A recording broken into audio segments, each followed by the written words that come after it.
Members of the Venezuelan opposition approach an army base, offering soldiers amnesty from prosecution if they turn against the government. The battle for the future of Venezuela is a battle for the hearts and minds of the Venezuelan armed forces.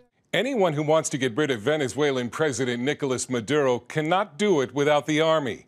And that's the tricky part, because the army has been a willing partner in the Venezuelan government's criminal activities. Latin American expert Juan Carlos Hidalgo. It is very important when we analyze the situation in Venezuela to keep in mind that this is not a regular dictatorship. This is a mafia.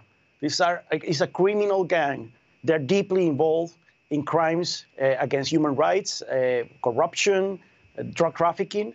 The estimated corruption runs in the hundreds of billions of dollars. Hidalgo says Venezuela's military leaders have a strong incentive to keep Nicolas Maduro in power.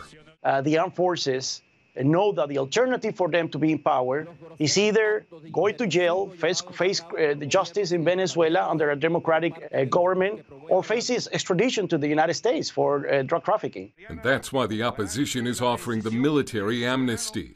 The other power broker is Cuba. Cuba is heavily invested in the survival of Maduro and is spying on the army and helping to enforce loyalty. Thousands of Cuban troops are deeply embedded in the armed forces, as well as intelligence services and secret security services.